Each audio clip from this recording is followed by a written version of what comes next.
back at it again, and holy moly. So, this by far is the most dodgiest,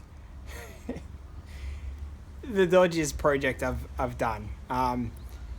If you don't know what is going on here, consider checking out my channel and seeing some of my other videos. But if you do, you know exactly what's up. I've built a fuel vapor system for my lawnmower, the tackiest thing you've ever seen. I mean, oh yeah, this thing's a piece of work. Let me run you through it. My neighbor gave me this thing, and today I've decided to make a fuel vapor system. I'm going to quickly run you through it basically, for anyone who may not know, and this may look so stupid and dangerous or whatever else, but the concept is quite simple and it's been known for about a century now, maybe a little bit longer, and I'll run you through it.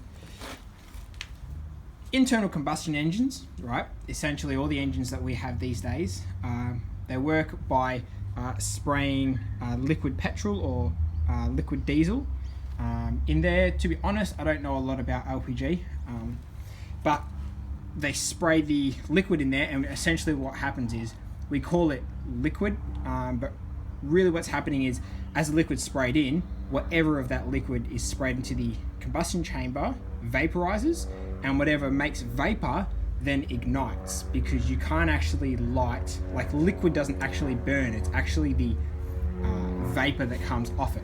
Like if you get a cup of petrol and then you pour it in it and then you light it, if you have a look, if you have like, for example, if you do it in a glass, you'll see that there's actually a gap between the flame and the petrol, and what's happening is the heat is creating more vapor in the petrol, and then the petrol is then for releasing more vapor.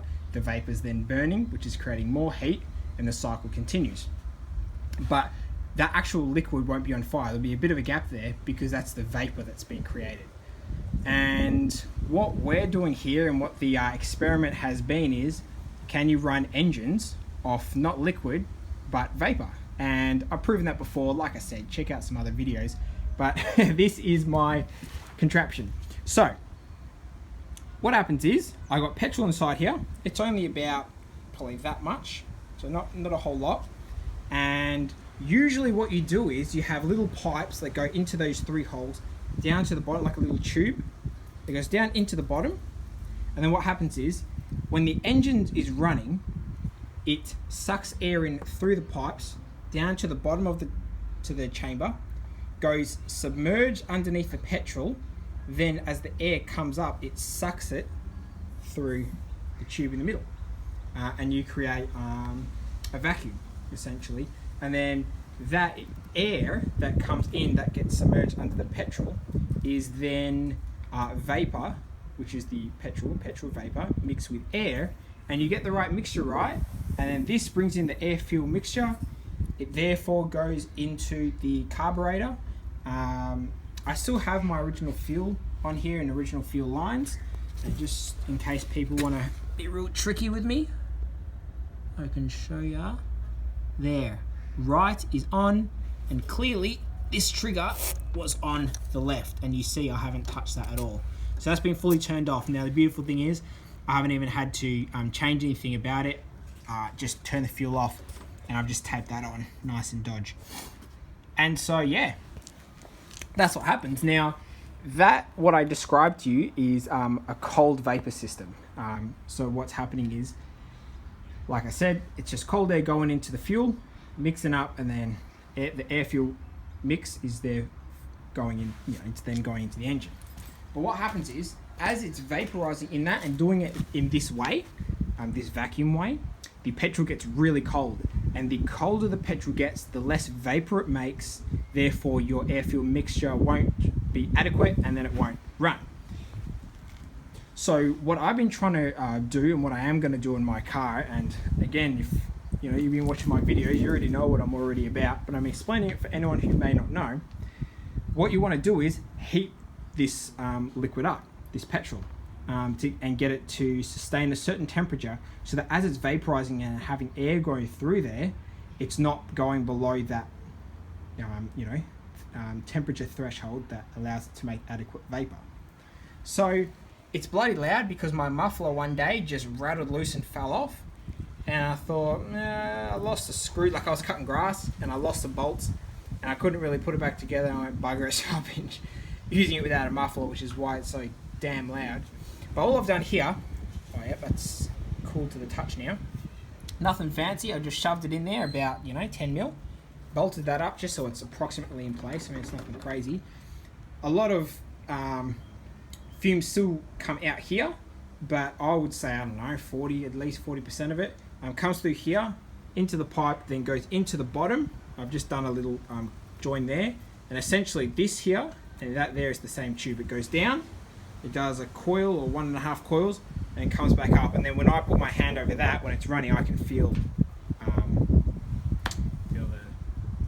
the vapor coming out.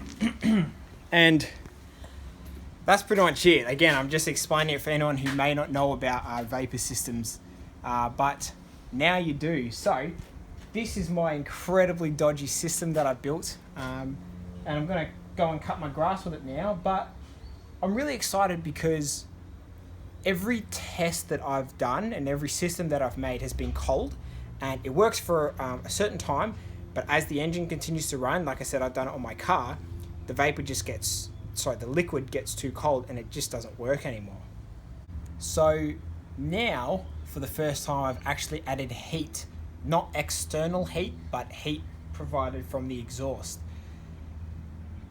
There is a lot more information, a lot more details and that sort of thing. I won't bother in this video, but if you are interested, if this sparks your interest and you find this incredibly exciting and you like learning this kind of thing like I do, I get pretty passionate about this stuff, check out my other videos on my channel, and consider subscribing if you like it, because then you'll be able to see all the cool things that I'm doing.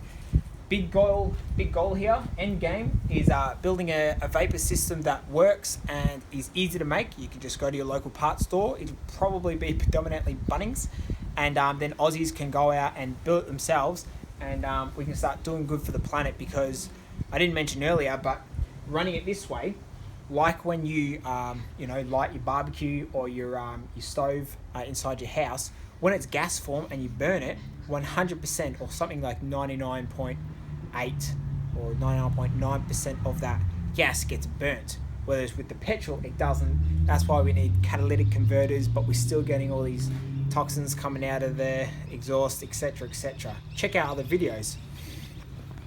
But this is my absolute nugget. Now I'm gonna see if I can get this started up for you. I'm gonna get my earmuffs on because this shit is loud. Like I said, the decibel reader before on the iPad was showing about 99 decibels, and that's pretty bloody loud.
That is bloody loud.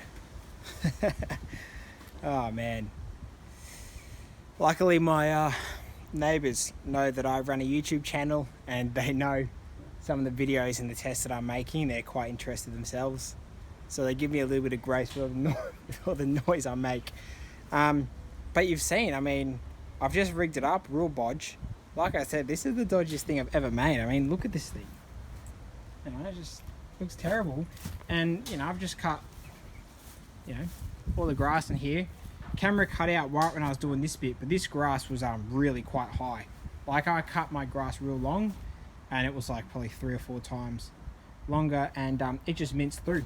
No dramas at all. Mind you, I have sharpened the blades, which makes a big help, but there you go, guys. It bloody works. And notice at the end of where I was revving it, how it was so smooth. You could bring the revs right down. I'm not sure if you'd want to cut with it that low, but the revs were real low, and it was just smooth.